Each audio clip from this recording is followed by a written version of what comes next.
Title: I was on a night shift. When my wife, my brother, and my son were brought in, all unconscious, I ran to see them, but a doctor quietly stopped me. "You can't see them yet," he said. Trembling, I asked, "Why?"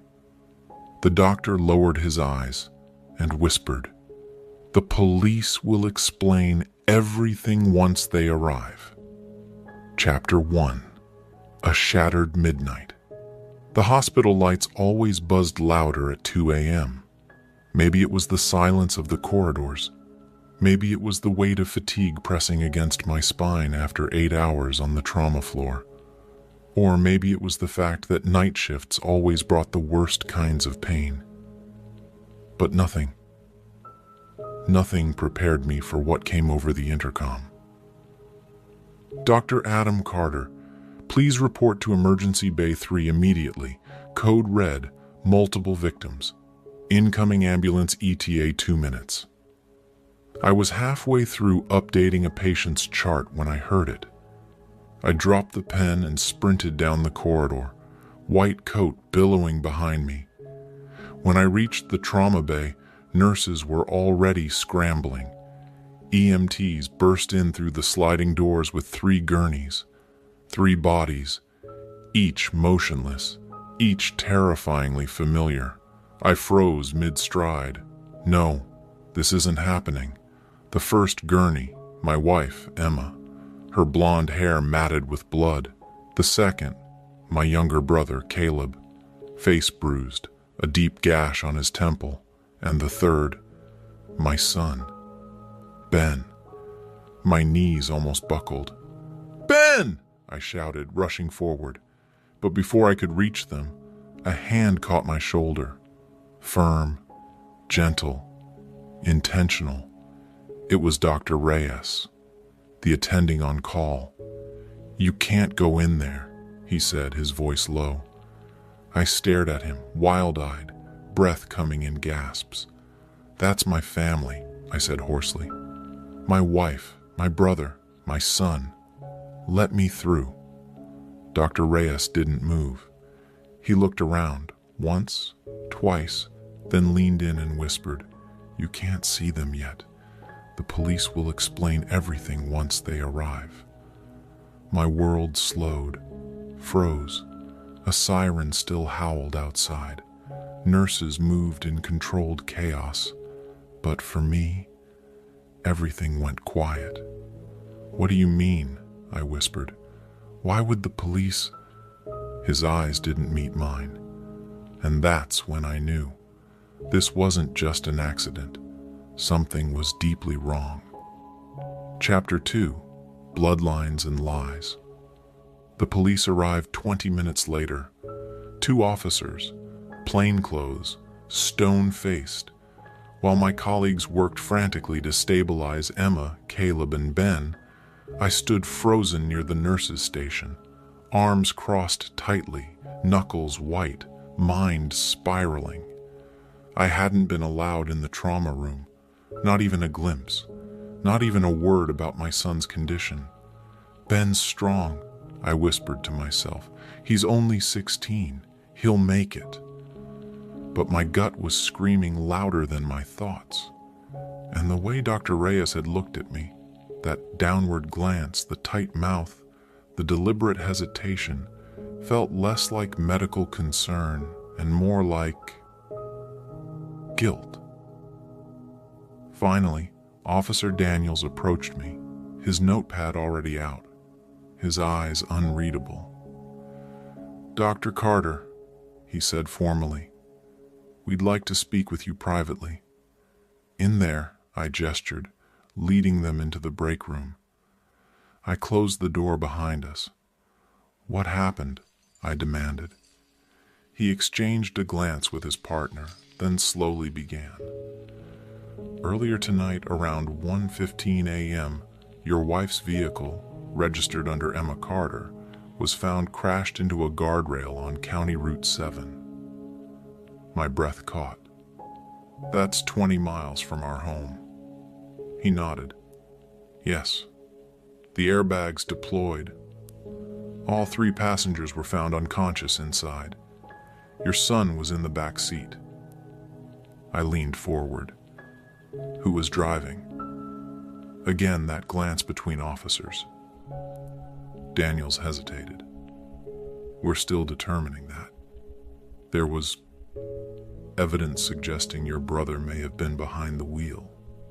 What kind of evidence? He had no seatbelt marks. Front airbags deployed on the passenger side only. Also, he paused. There were open bottles of wine in the vehicle, several glasses, and a hotel keycard wedged between the front seats. I didn't understand. They were drinking? Yes. I blinked. No, Caleb didn't drink. He hadn't since his DUI 5 years ago. And Emma? She barely touched alcohol. And what would Ben be doing in the car at that hour, especially with them? My voice cracked. Why would my wife be in a car with my brother and our son, alone, at night, on a country road, with wine? Daniels didn't answer. Instead, he pulled something from his jacket, a small clear bag. Inside was a cell phone, Emma's. It wasn't locked when we recovered it, he said. I'm going to show you something, Dr. Carter, but I need you to brace yourself. He opened the phone and tapped the photo gallery. My heart pounded. He held up the screen. It was a selfie. Emma, in a hotel mirror, wearing nothing but a robe. Caleb's arms around her waist, kissing her neck. The timestamp read 12:48 a.m. tonight, 27 minutes before the crash. I staggered back a step. The wall caught me. No, I whispered. No, they wouldn't. The officer's voice was low. I'm sorry. My legs nearly gave out. This wasn't an affair with a coworker. This wasn't a secret online fling. This was my wife and my brother. And they had brought my son into the car. Maybe he'd found out. Maybe he'd caught them. Maybe... The officer placed a steady hand on my shoulder. There's more, he said softly. But I wasn't listening. The photo burned behind my eyes, and all I could think was, how long had I been sleeping beside a woman who would do something like this? Chapter 3. What My Son Remembered. The ICU hallway was silent. Ben had been stabilized and moved to a private room while Emma and Caleb remained in critical condition under sedation. I hadn't seen either of them, not that I wanted to. Every second they were unconscious felt like a strange mercy. If I had to look either of them in the eye, I wasn't sure what I'd say or do. But Ben, my son, was awake. A nurse found me pacing just outside the trauma wing. Dr. Carter, he's conscious. He's asking for you. My heart leapt and sank at the same time. I pushed the door open quietly and stepped inside. There he was, pale, lips cracked, a bandage above his left brow. But his eyes, those were still my boy's eyes. Alert, intelligent, burning with something he didn't know how to say. Dad, he rasped. I rushed to his side and grabbed his hand. I'm here, Ben. I'm here, son. You're okay now. He looked around the room like he was still trying to convince himself this wasn't a nightmare.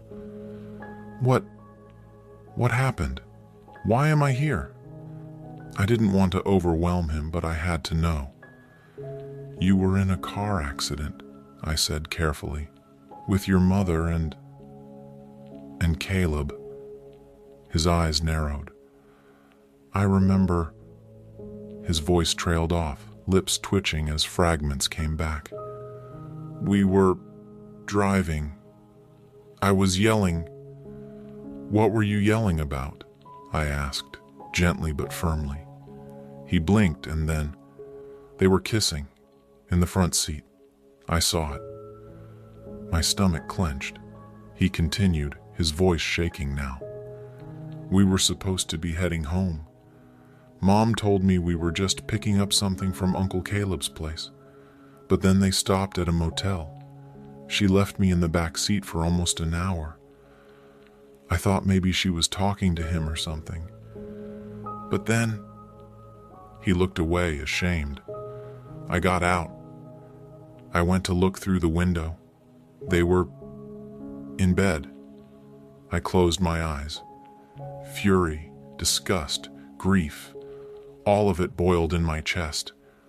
I confronted them, Ben continued. I yelled, screamed, told her she was disgusting. She laughed, said I didn't understand adult love. Caleb tried to calm me down, but I told him to shut up. I told him he wasn't my uncle anymore. Then, Ben's jaw trembled. She said we needed to talk it out as a family. She made me get back in the car, said she was sorry I found out that way. Then they started drinking. I was in the back, crying, and they were drinking and talking like I wasn't even there. He swallowed hard. I begged her to stop driving. She wouldn't listen. Caleb said he'd drive, but she laughed and said, "We're all a mess tonight, might as well lean into it." The last thing I remember is the headlights, something coming fast, then nothing. I sat there in stunned silence. Not only had they betrayed me, but they dragged my son into their twisted, drunken fantasy. They had endangered his life, crushed his innocence, and then tried to play it off as if it were some family matter to be resolved over a bottle of wine. No, not this time. This wasn't just infidelity. This was abuse. This was reckless endangerment. This was going to end in courtrooms, ruined reputations, and jail time. I stood slowly, brushing Ben's hair from his forehead. "You're safe now," I told him. Then I walked out of the room, fire in my chest, purpose in my steps. I had the truth, I had evidence, and I had nothing left to lose. Chapter 4. The reckoning begins. By the next morning, I wasn't just a grieving husband and betrayed brother. I was a man on a mission. I had Ben's testimony. I had Emma's phone with damning photos and chat logs that made it clear this wasn't some drunken one-time lapse. It had been going on for months. And I had hospital records showing Emma and Caleb's blood alcohol levels. Both legally intoxicated. That, paired with the crash, it wasn't just betrayal, it was a felony.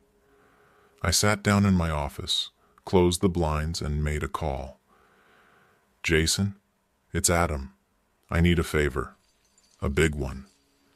Jason was a family lawyer I'd known for years. Sharp, discreet, and cold when needed. After I explained everything, he was quiet for a beat.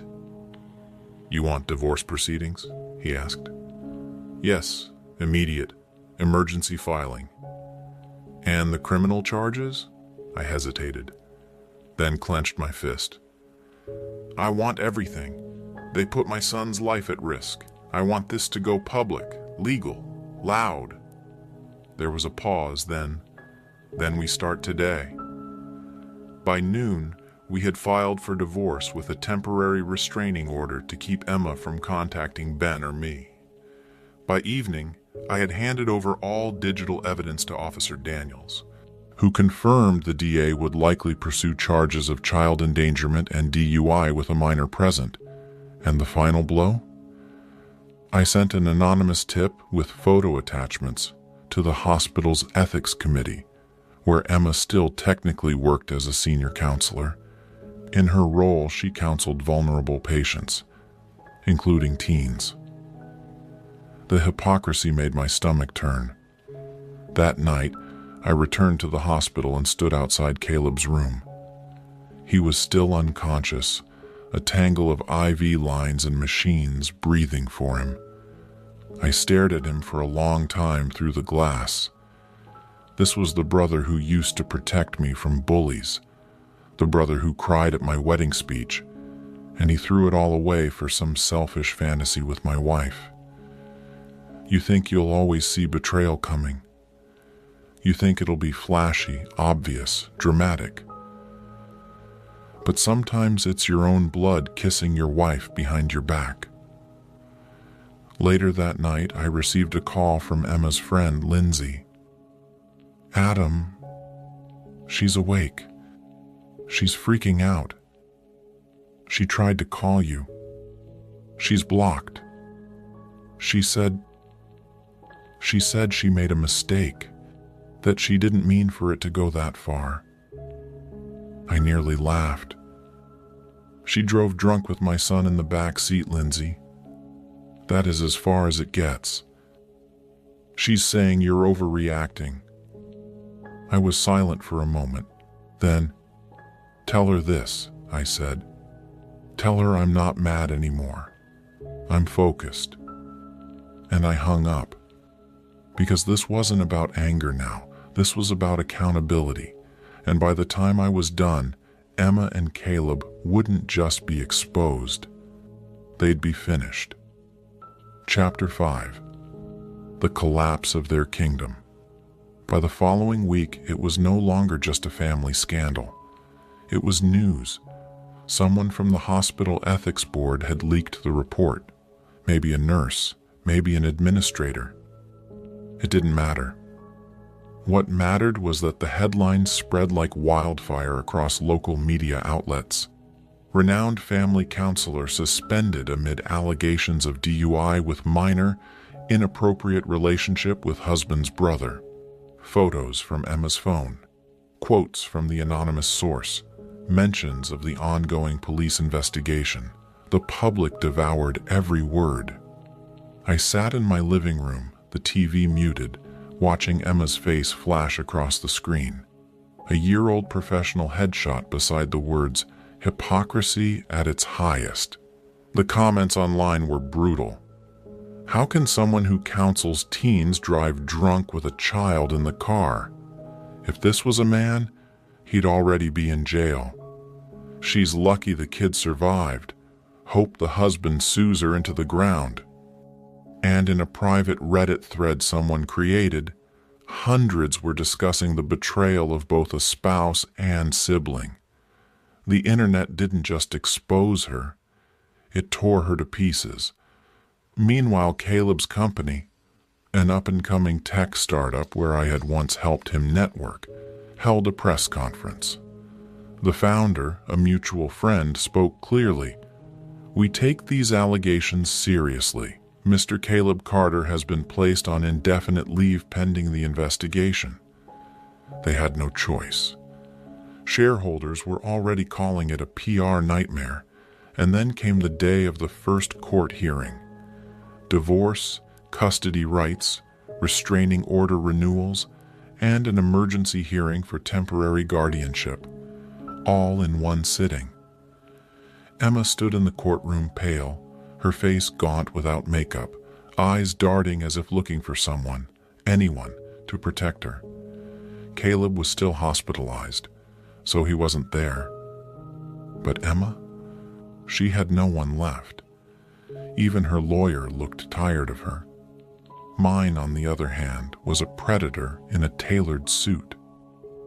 When the judge asked if I had anything to submit into evidence, I handed over the following: a hard drive containing photos and videos from Emma's phone, a printed transcript of messages between her and Caleb, some of them discussing how to keep Ben quiet. Ben's written and signed testimony, approved by the court psychologist, describing the night of the accident, a list of witnesses, a motel staff member, a nurse who overheard Emma say, "I thought he was asleep in the back," and a colleague of Emma's who she had confided in about her secret love with Caleb. The judge flipped through the files in silence. Emma didn't cry. She cracked, Her hands shook. Her shoulders curled inward like she was trying to disappear. And when the judge looked up and said, "Temporary sole custody awarded to the father. Full restraining order against Mrs. Carter is extended. Emergency child endangerment review will proceed to criminal court." Emma finally whispered, "I lost everything, didn't I?" I didn't even look at her. I just picked up my coat, placed a comforting hand on Ben's shoulder and said, "No, you threw it away." Chapter 6. The Last Goodbye. It had been 3 months since the court hearing. Caleb had quietly sold his shares in the company and moved out of state, humiliated and discarded by both the tech world and our extended family. No one wanted to be associated with him, not after the tabloids, not after the leaked texts, and especially not after the charges. Emma's license as a counselor was officially revoked after the ethics board concluded their review. The public uproar paired with her conduct made reinstatement impossible. Her name was permanently removed from the registry. She had lost her career, her credibility, her custody, and whatever fantasy she had imagined with Caleb.